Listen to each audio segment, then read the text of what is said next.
Ruggero Deodato started out in the cannibal genre with his lesser-known 1977 film Jungle Holocaust. It set the wheels in motion for what became the genre and also what Deodato would become. I am the Italian Horror Guy, and this is the Italian Horror Guy podcast. So, if you're unaware, I am continuing on from episode 22 of the horror film science podcast, here with sort of double-ish episode, shall we say, of Jungle Holocaust, also known as About 30 Other Things. And you know, I've done this as a bit of a change up. This episode will be about an hour plus. A bit of a change up to previous things. I've done some live watch-alongs before, but I just thought, in a really weird way, that the Jungle Holocaust, despite being not particularly well known, is an extremely important film within the Italian horror genre, which is why I did a little bit about it in the horror film science episode for this week. And yeah, I thought I wanted to talk about it over the course of 2 different episodes. So there you go. I'm currently about half an hour into Jungle Holocaust, and Mimi Lai has just appeared in her same role as she always plays in these cannibal films. She is the sympathetic cannibal who appears and shows interest in the white man that has been captured. She's currently ripping off his underwear, which she's quite happy with. He's tied to a rock, and she's now given the underwear off to one of the cannibals who's ripping it, and now all the other ones are laughing. This is, and she keeps giving, Robert Harper is his name, she keeps giving him these wide eyes, and now they're fondling his genitals. One of the cannibals is trying to eat his watch. So I made the point on the previous episode, not of this show, and just on that I do apologise for a gap of a couple of weeks here. I ultimately have quite a busy life and quite a few different podcasts, but I'm putting out a bunch today, which is cool.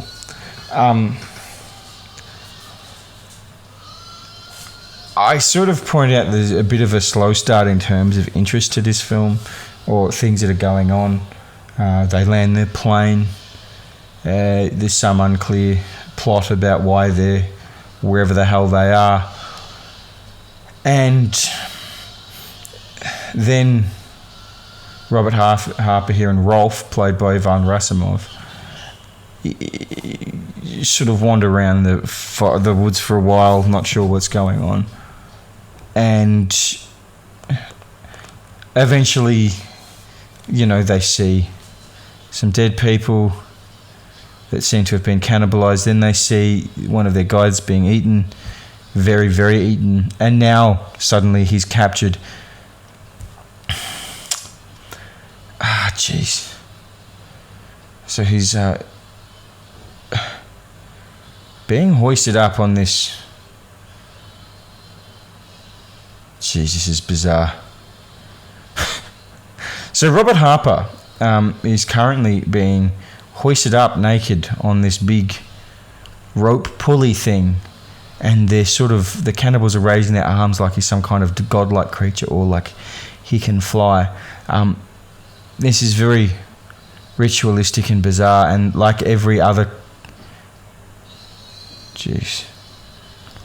cannibal film that's ever existed, or at least in this Italian horror genre, it's very, very unclear whether this is based on some kind of research or if they're just doing things. So I talked to, and this scene is going on for a very long time. and there's a bird. Hang on.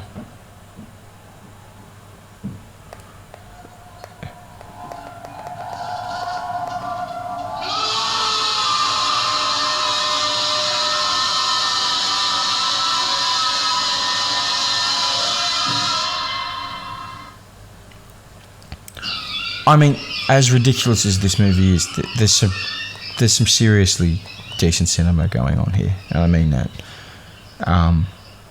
There's some unbelievable music in this film, and a big part of the thing is, I don't think we often get the extent of the torture, or these films. You sort of expect that there's going to be this really sort of torturous process, and sometimes there is. But at the same time, there is part of the disturbing aspect of these films, actually, is often how quickly characters are dealt with. And, you know, we're only half an hour in, and I'm not sure if I don't think Ivan Rasimov's been killed yet. I just don't think we know. But he's now being attacked by that bird.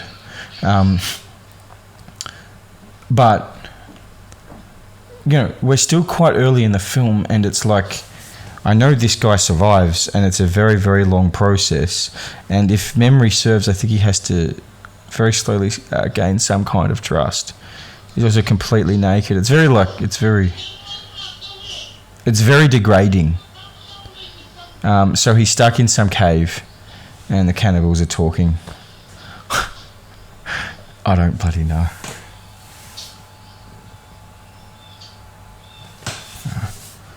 More ritualism. Cannibal looks guilty about something.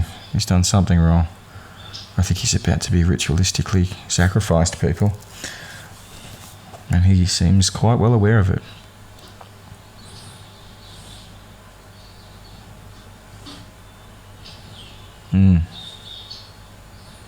Yes, he's being tied up.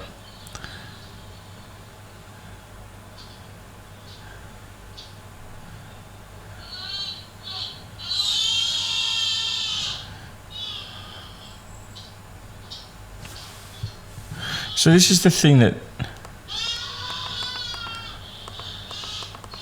is never easy to sort of put your finger on with these films. Like, what point are they trying to make? You know, and is there any point? So this is quite a common thing in the cannibal films. We'll see one of the cannibals being punished for something.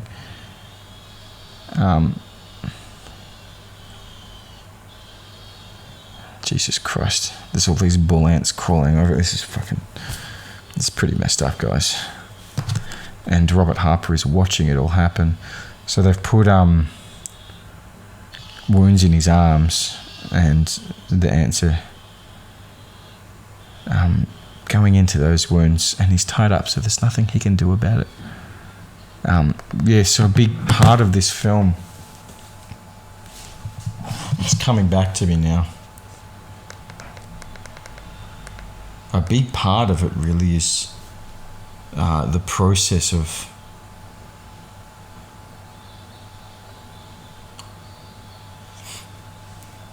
the process of torture and sort of being broken down. So I feel as though Robert Harper here is one of the most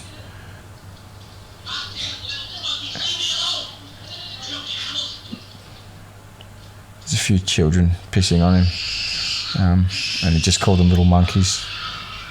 They've chucked some food down for him, which I think I think it's human. Like, this is one of the most tortured and tragic characters, I think, in the cannibal film, which sucks for him, obviously, but, you know, it's quite fascinating, and I think one of the fascinating things that comes out of that is that I'm not sure that generically you would think of the cannibal film or sorry, you would sort of visualize a cannibal film in this way. And this was very much in the early stages of the genre, so it's quite interesting that the success came from this. It's probably helps that Memele is again in it and is again not very clothed at any stage. But, you know, if the immediate image of the Italian cannibal film that comes to mind when you think of it is Cannibal Holocaust and just really fucked up things happening, you know, it's interesting that it was able to have some degree of success or the amount of success that ended up leading to that film being made in the first place, because as I think I said in the previous podcast, I don't think there was a massive amount of popularity or attention around this film at the time. And it's, you know, this film's very reflective of a lot of the other cannibal films, but Cannibal Holocaust itself is quite different. You know, it's a found footage film, and that's not really what most cannibal films are. And I think, put it this way, there's some uniqueness to the feeling of Cannibal Holocaust. And in most of these films in the genre, there are generic things that feel like they're almost callbacks to the previous ones in the genre. And this feels very much like one of the cannibal films from the genre, that Jungle Holocaust. But it doesn't feel like Cannibal Holocaust very much at all. I guess that's what I'm trying to say. So Memele is coming and sort of touching Robert Harper. Is that his name? Yes.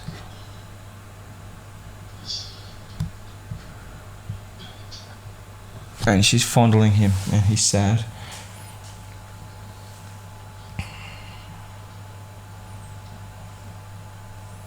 What an honestly fucking strange movie this is.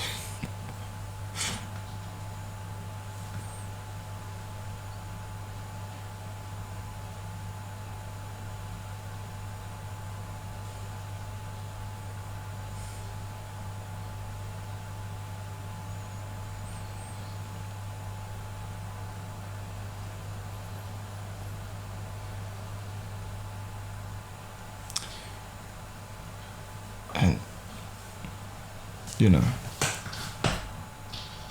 very lengthy scene this, and I always find that, it's now over, I always find that, depending on which scenes you select, but to be potentially like really, really important in the building up of a great horror film, shall we say. Scenes of excess, scenes of length, like that scene before where he was being hung by that rope device thing. Like, to me, that's very significant in the context of these types of movies. They make them memorable, and the scene that I'm really looking forward to later when Memele eventually passes away, shall we say, that might be one of the great scenes of excess. So now Robert Harper is gaining some kind of understanding with the cannibal children. He's doing this childish finger gesture thing and he's teaching them how to do it. Look, I like the idea. I like what we're aiming for here with the movie. It does now that I look at it, it does seem logical that Umberto Lenzi was initially asked to direct this film, because the process here of Robert Harper isn't completely unlike Ivan Rasimov's character from Man from the Deep River. However, the difference here is there is absolutely nothing redeeming about his situation. He's in this cage, within this cave, and he is absolutely, he's been completely tortured. They haven't been nice to him whatsoever, and I just feel realistically he would probably be giving up a little bit more hope. And one of the cannibals has just whacked him on the head as well, possibly for engaging with the children. So he's not in the best situation, it would be fair to say, I think. But yeah, so as I think I was mentioning, it's interesting just how extremely early in this film the main character gets captured here, because as I was saying, I don't think the extent of the torture is necessarily something that we see in a lot of these films. And it's really, really interesting, right? Because I think he's already a relatively likable character up to this stage, which is one thing. And now he's fighting with that damn bird with the massive fucking beak. I don't know if it's a toucan or something like that. I feel like it's actually one of like an actual bird. But like it's very, very torturous, right? It's very, very hard to watch this poor bastard go through all this, and to be honest, it's a lot easier talking about it and doing a podcast about it than it was just simply sitting down and watching it for the first time a few years ago, not knowing exactly what to expect. Although obviously having a fair idea with the knowledge of the genre that I had, but nonetheless, the thing is as well, it's so dark and it's so drab, this movie. Like, so much of it happens in this bloody cave, and we seem to have less touching of base with other civilized characters, shall we say. So a lot of it is us just witnessing through the eyes of Robert Harper here, or from his perspective, all this shocking stuff. So now, they've just murdered a snake, and they've clearly actually murdered the snake. So there is a lot of fucked up shit for the sake of fucked up shit happening in this movie. There's this hawk in the the cave. There, I think a snake's about to eat a bat.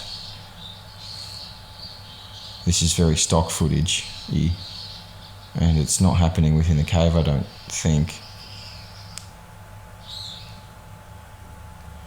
So yeah, we're just watching this snake annihilate this bat just for shits and giggles. And that's the thing, there is just a lot of shits and giggles going on in this film, because once he gets captured, we have to witness a lot of fucked up crap.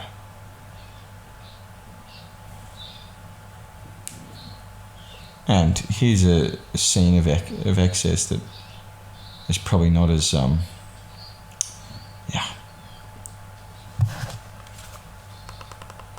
probably not as good as some of the other ones, as this snake just obliterates this bat. My God. Back to the cave, guys.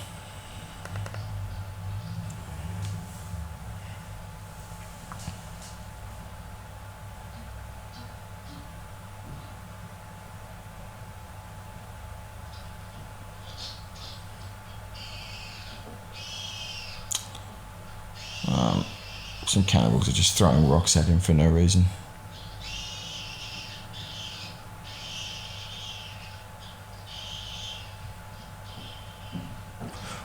I must say, and even though there was a lot of films like this in this genre, this, as I think I've mentioned, this is a very early version of the entry into the cannibal genre. This is like really... Hang on, gotta get this music. Crocodile, fucking hell, or alligator, whatever.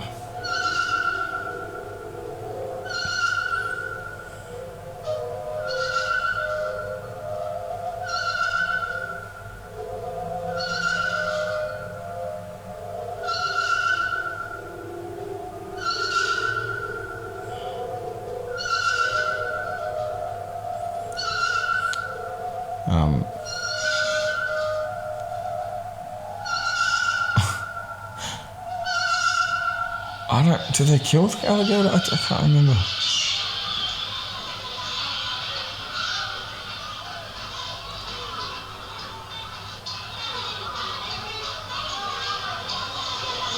Oh, yeah.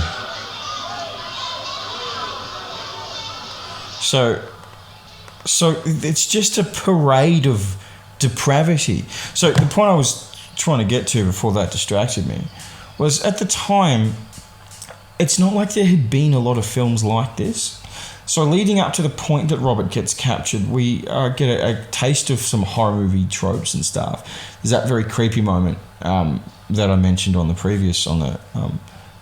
Horror Film Science podcast, episode 22, that you see this, like, cannibal, just his face in the side of a plane, and then he disappears, and the characters don't realise, but it's very creepy, and we see some dead bodies and stuff.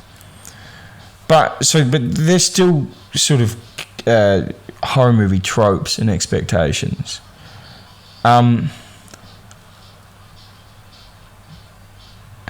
Fuck.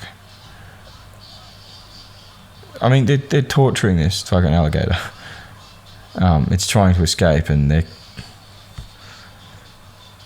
its mouth is closed by some wire, and now they're beating the fucking crap out of it, and cutting into its head.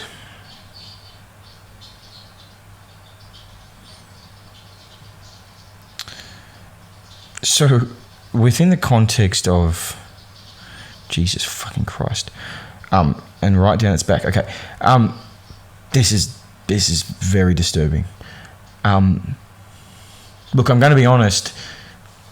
This film is in some ways actually, like, if you wrote it down and described it, this is arguably as controversial as Cannibal Holocaust. But it's not as famous, so Deodato doesn't get any criticism for it. This is just barbaric. They cut right down the back of this crocodile, opened up its scaling, and now they're cutting into its actual back. This is the turtle scene, but worse. Fucking hell. So indeed. The point that I'm still trying to make, that at the time, within the context of the existing horror film, this would have been like, what the fuck am I watching, for anyone at the time? It's so extreme. So, let's say the first half an hour you get a few normal horror film tropes, and then he gets captured.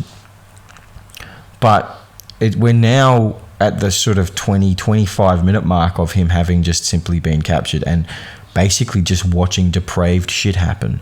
But we're watching depraved shit happen, and in the case of that crocodile and a couple of other animals, like, it's actually fucking happening. And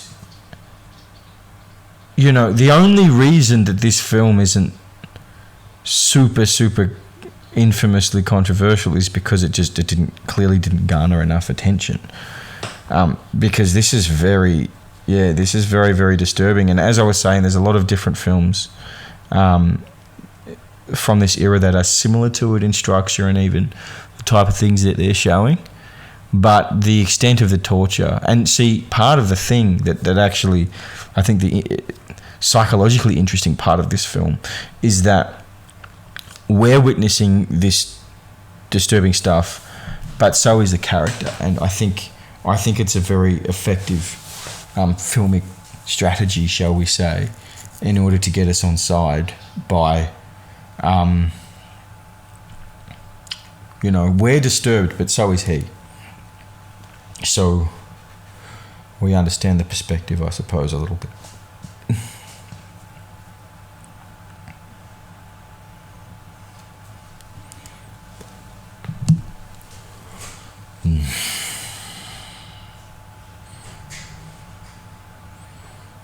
So, how long is he stuck in here? Poor old Robert Harper. Oh, is this the moment? He's beating up a couple of savages. He's beating the fucking hell out of them. Oh, Mimi. Oh, fuck. They've got Mimi Lai.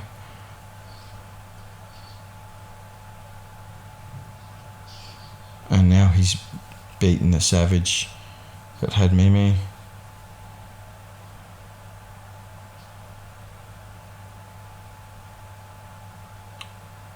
And now he's escaping with her.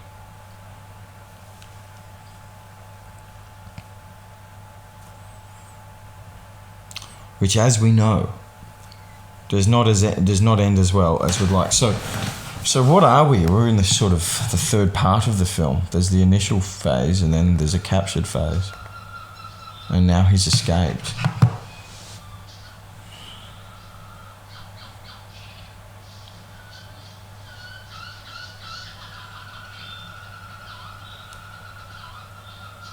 Just like, I feel like,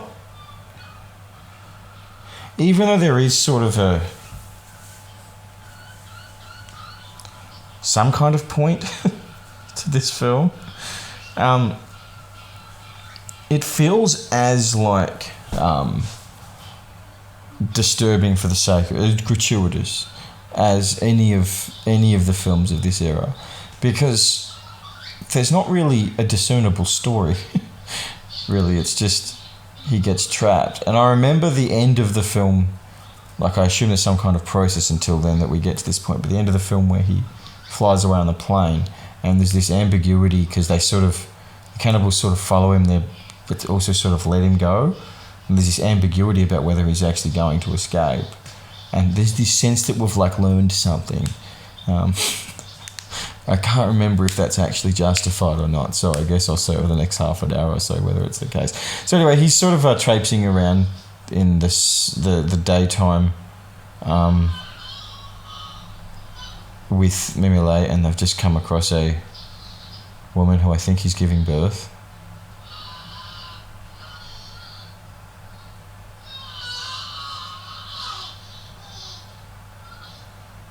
And he seems a little bit disturbed.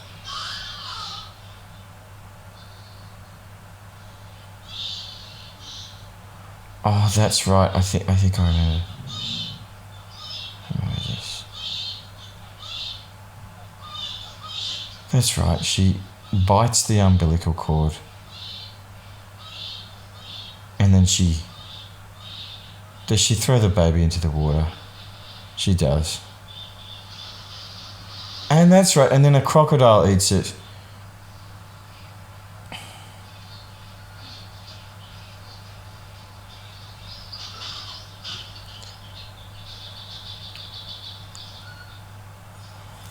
Oh, fuck me. I've got to say, just because evidently there's a bit of cross-promotion going on with this podcast, that this is a very good excuse to promote my Follow the Science vodcast, which I'll be, drinking a shot of vodka and then talking about politics slightly later on tonight. In the context of the Roe v. Wade stuff, now, this, I actually sort of didn't plan this at all.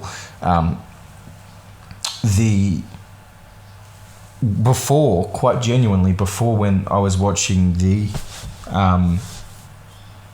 crocodile or alligator, whatever it is, get absolutely butchered, I made note, I was actually going to mention it but decided not to, but now I feel like I have to. Made note of the fact that it gets cut in the back of the neck at first. And now I've just watched a baby, obviously that isn't real, but get eaten by a crocodile right after birth. And it's reminding me of the Roe v. Wade stuff, which I'll obviously be going well into in the vodcast.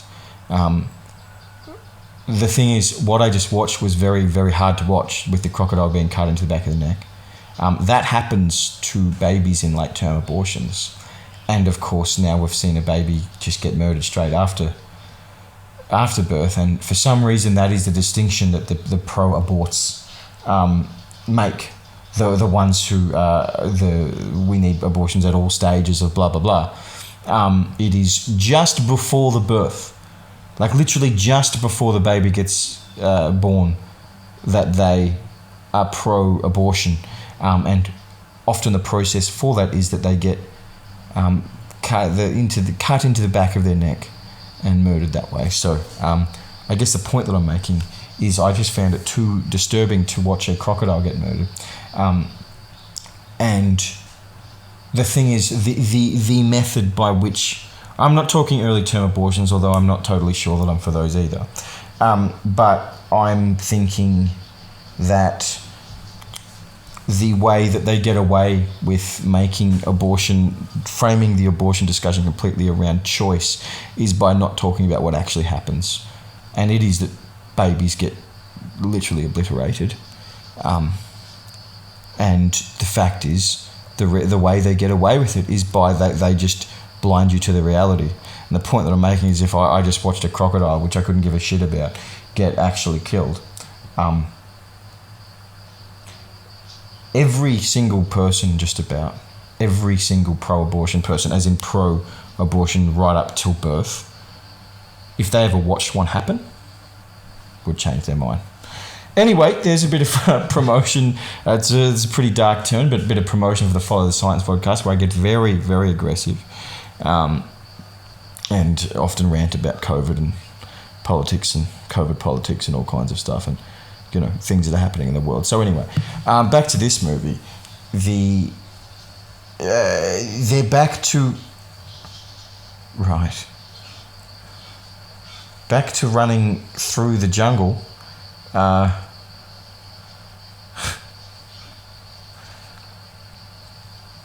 Robert Harper and Mary Lay, and he's just punched her in the face for some reason, and ripped off some of her clothes.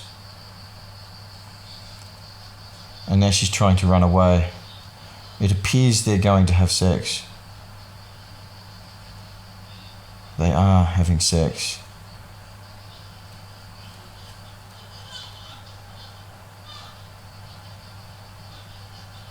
And it's very rapey.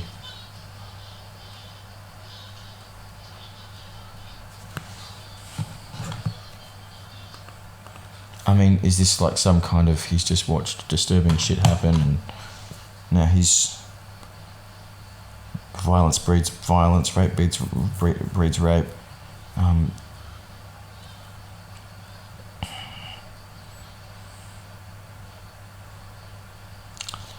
Yes.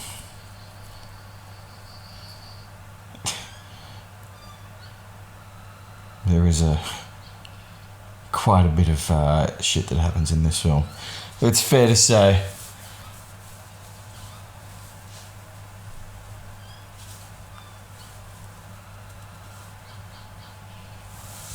So we're past that. It's a bit later, and Robert seems to be okay. Here's some disturbing stuff. Okay, need some volume here.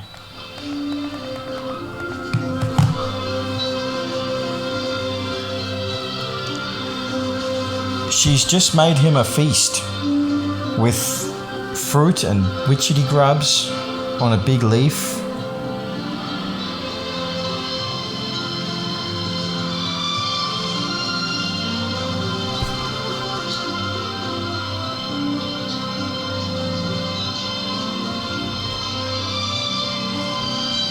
I don't really know what to make of this.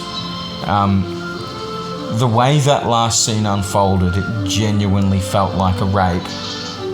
And now she is happily making him this feast.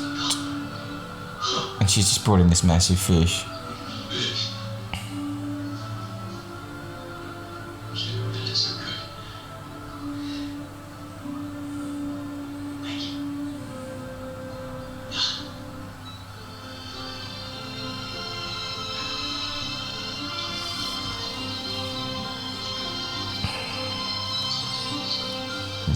Yeah, Look, this isn't uncommon in Deodato films. It should be said in the house on the edge of the park. Lorraine DeSalle's character, I think that's her name. She's also in Cannibal Ferox. Seems to end up a little bit. Well, she ends up having willing sex with Giovanni Lombardo Radice, and it just seems very disturbing. Teaching some very bad lessons. Anyway.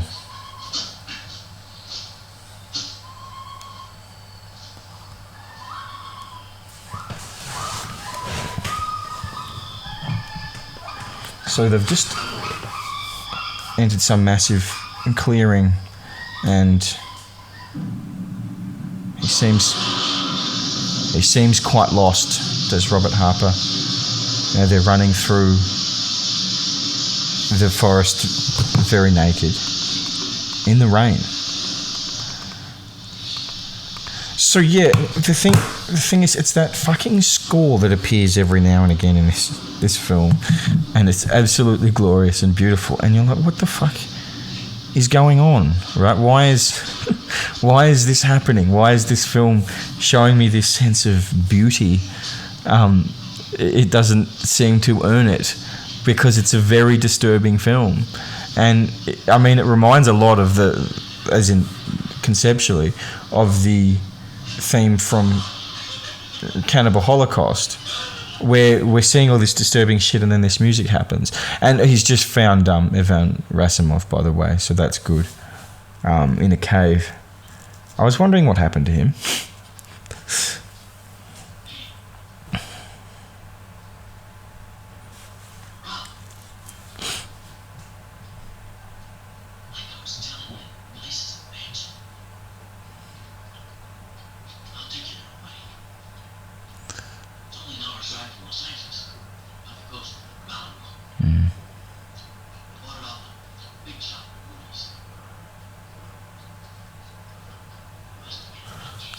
So they're in a cave. It's Rolf, Robert, and Mimilai. He's losing his mind. Here's Robert. Robert, man, complete basket case. You don't have to do a thing. Not a thing. It's all electronic.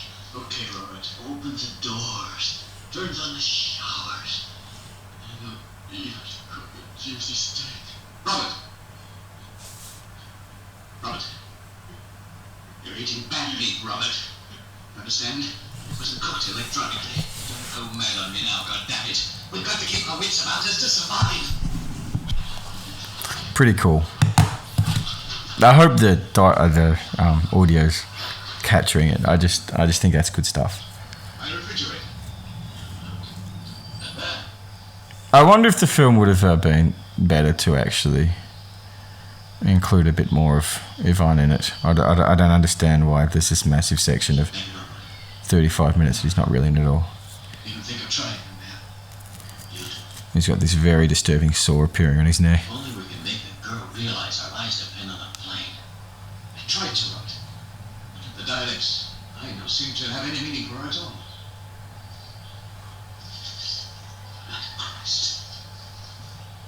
According to the manuals on survival, whenever you tread the earth should be full of enzymes and natural antibiotics. Natural antibiotics, you reckon, Ivan? They thought I could fly. They must have seen the plane. Do something wrong. I mean, for Christ's sake, she speaks. Words come out of her mouth. Must be able to understand. It's an interesting dynamic, actually, now that I'm thinking about it, because Ivan and Mimilai are both in Man from the Deep River, and they fall in love, and then she dies. Oh no. She's running. She's scared of something. You know what that is? She's scared of the plane. Helicopter. Same problem we always see in these cannibal movies, right? Woods are too dense. You can't see in.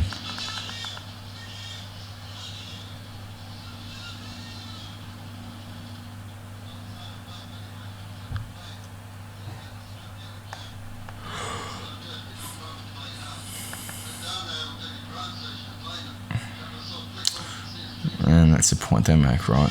We're not going to be able to see them.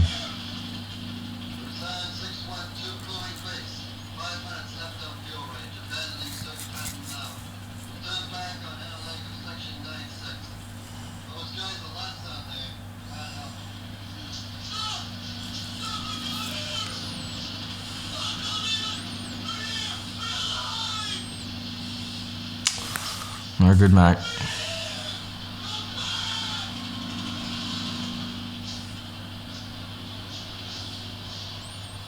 This scene that Memela gets devoured in must be not far off. Lost a bit of hope there now.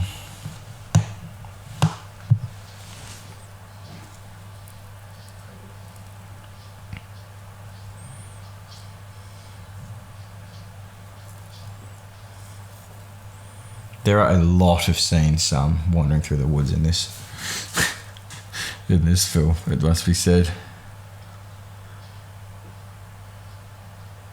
Jeez, I think it's coming up, guys. I can't fucking wait for this. Honestly, when I first watched this movie, her death absolutely fucking blew me away.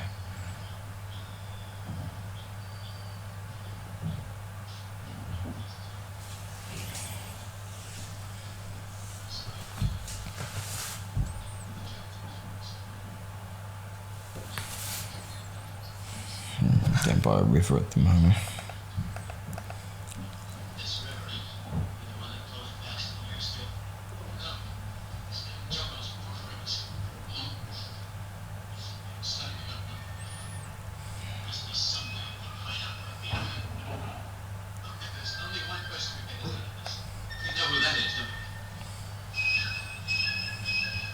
She'd never lead us in the right direction. Even if there was a way, we could get her to understand. Why shouldn't she? Robert, getting back to the plane isn't our only problem. The real problem is getting her alive.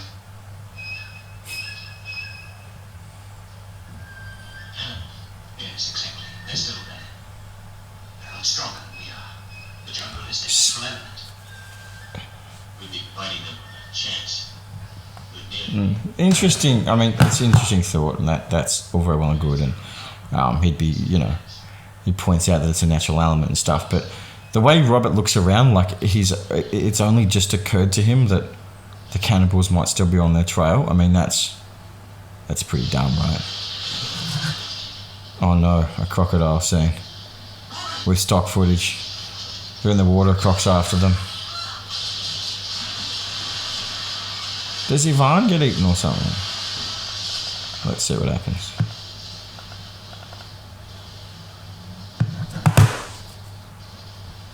Well, speaking of their natural element, what the fuck are they floating down the river for? There's crocodiles everywhere in this movie. At least stock footage versions of them.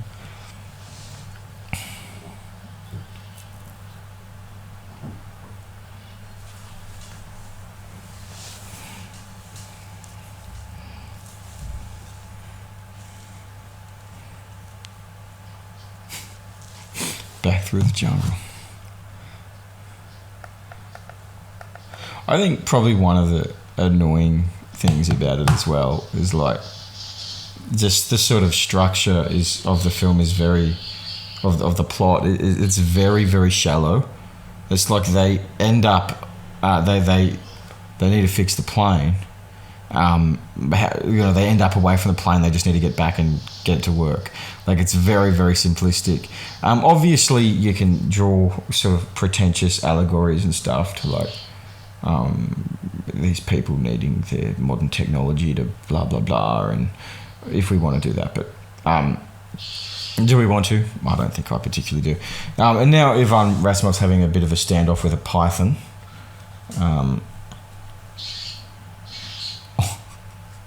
Another stock footage python, of course.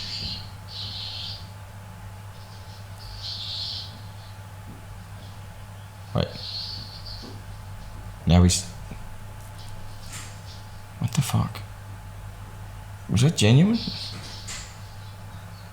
The scene where he had it in his hand seemed pretty fucking genuine. My God.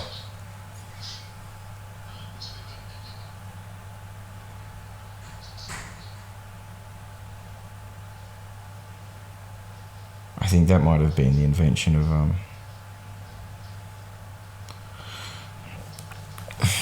the python venom thing that ends up becoming commonplace. Oh, wait, actually no, they do the Man from the Deep River.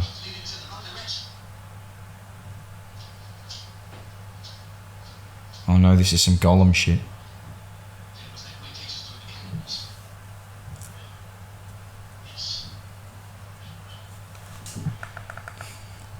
Ivan thinks Mimi Lai is leading them in the wrong direction deliberately.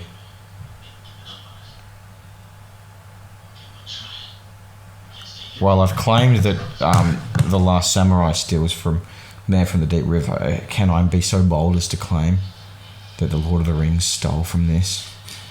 I'm obviously joking. I know the book came out before it. Settle down, guys. When the hell does she get caught? It has to be soon.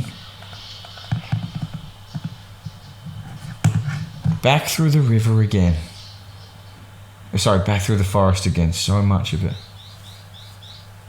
Owl watching. Is this it? Fuck. Owls with black eyes are scary as fuck, man.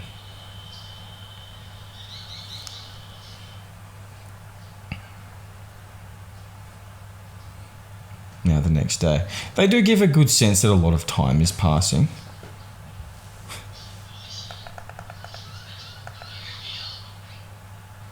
They found the airfield. And now, yeah, let's not get too excited, guys. You always know if you're in a cannibal movie and you start getting too excited, you're about to get eaten. No, Mimi Lai's noticing something though. You need to be quiet, guys.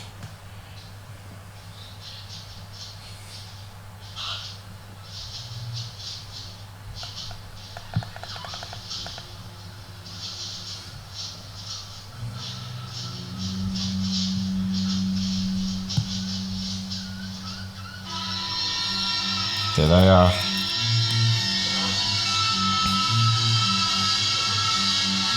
This is it, guys. I'm sure Ivan doesn't survive. Does he get left behind or something? I think it's something like that.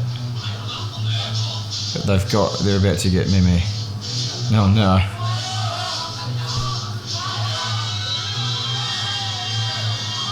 Thing is, the way this scene's structured is quite humorous. It's got this build-up of music and atmosphere, like there's a chance that they can outrun them or something. But like, there's heaps of these cannibals. They know, they're in their element, and like, Ivan can barely walk because of his knee.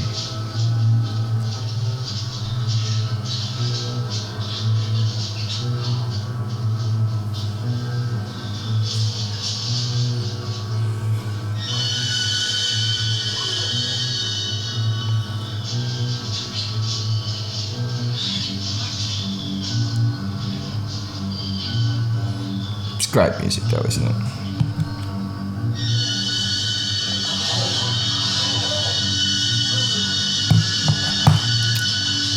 Big trouble. Oh, that's right. And you sort of... Yeah, she's face to face.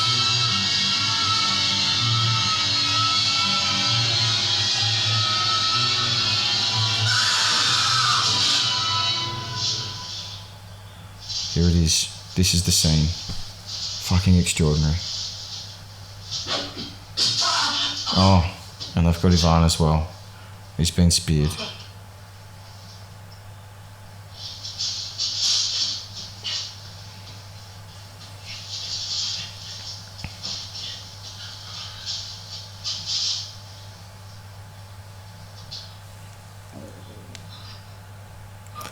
Ah, but they leave.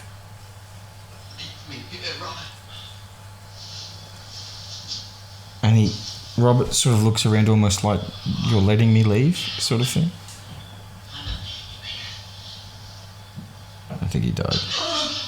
No, he didn't yet. Here it is, guys. The unbelievable scene. Mimi Lai's lying there dead. That's right,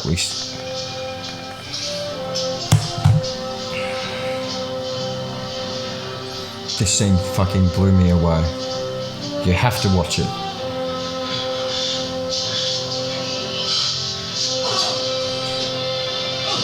They cut into her, or they spear into her, they open her up, they cut her head off.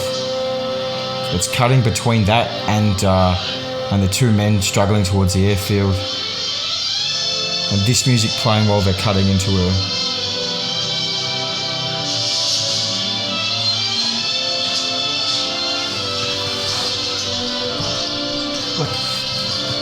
And see, the thing is, we know that Mimile is very beautiful. This whole scene is presented as beautiful.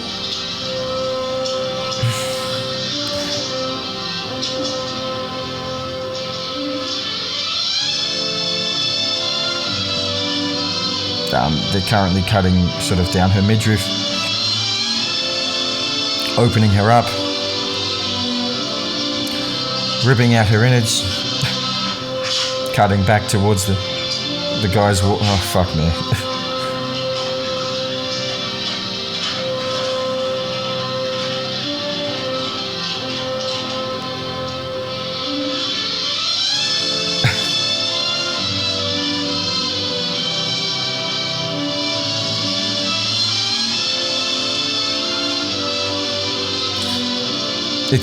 It's indescribable, honestly. They're cooking her up now.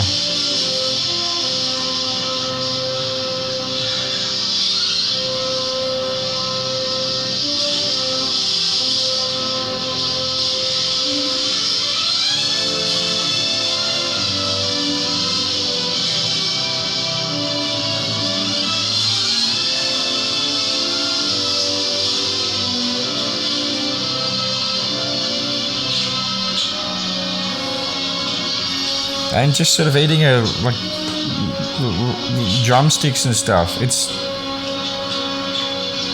like, this is the scene of all the cannibal movies where we appreciate cannibalism to the greatest extent, I think.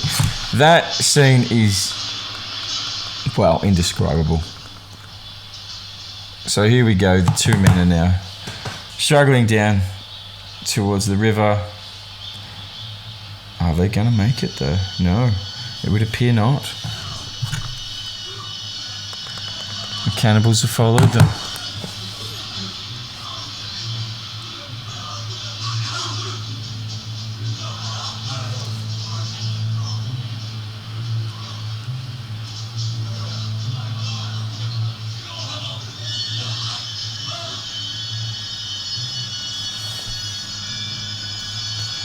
Honestly, the bloke that plays Robert Harper, it's a very, very good performance from him. It's very emotive. So he's fighting a cannibal now. Sort of sword fight. Is that what happens? Is it that they witness, I think this might be it, they witness him win a fight or something? So they like let him go out of respect?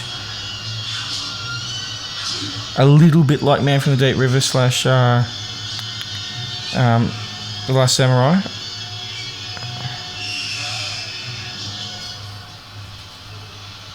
And Ivan's smiling. Well done, Robert. Well done.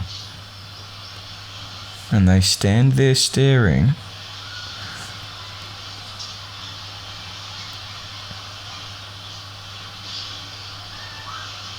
Wait, does he eat a bit of him or something? I think he does, and it's like to show he's one of them or something. It's fucked, man. But that's the thing, right? I think this is what the film is, as in this is the core of it. He's just ripped out like a liver or something. Then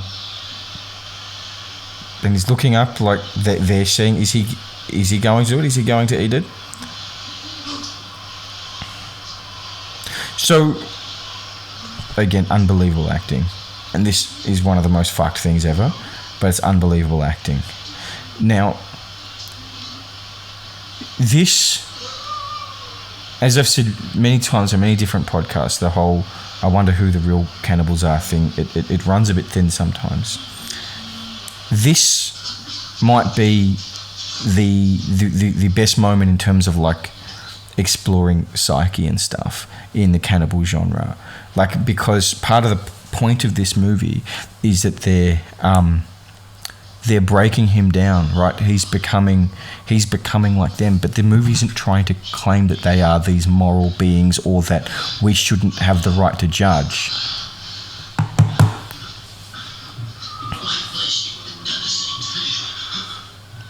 So it's this last section, this last 10 to 15 minutes of it that actually give it some genuine credibility.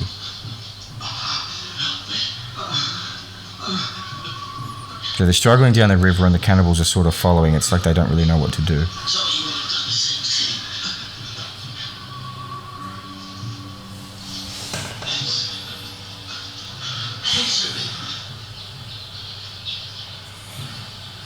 But like, yeah, I don't think this film is trying to claim that fake, like, who are we to judge them?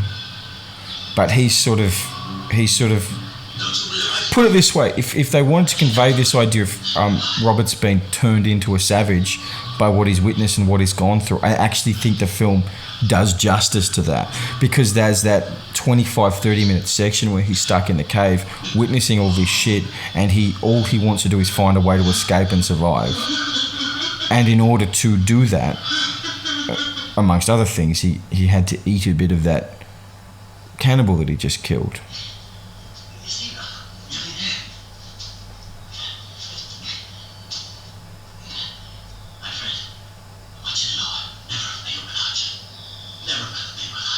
So he's dragged Ivan back to the camp, telling him he wouldn't have made it without him. Look, it's borderline inspiring, right? And the thing is, as much as I was critical of all that was happening in the first place, I wonder if the ends of the film justify the needs to some extent. Sorry, the means. Do I say needs? I meant to say means. And that's right. I think Ivan dies in the plane on the way out. But we feel like there's been a genuine growth or regression or whatever. But there's been a genuine process in this movie. So they follow. He's back in the plane. He's desperate for it to take off. The propeller starts working.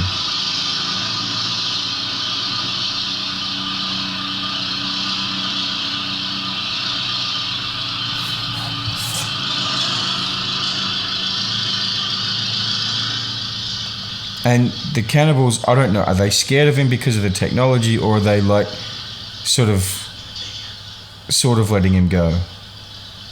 Because they're sort of outside in the grass. I'm going to take you home. And then I think the music starts up again. It does.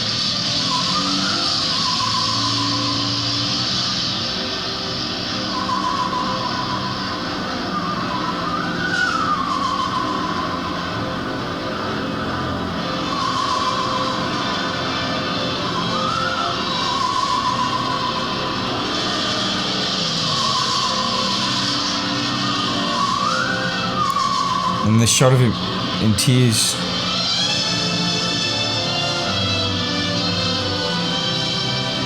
Ivan dies.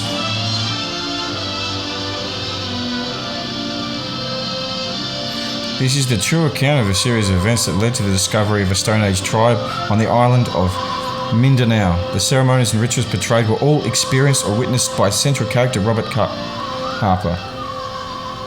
Look, I don't know about that. I don't know if that's true.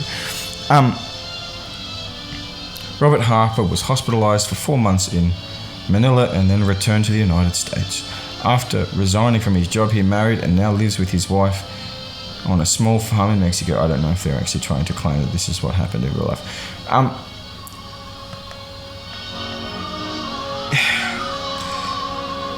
Firstly, this music is fucking extraordinary. Okay, let's be clear.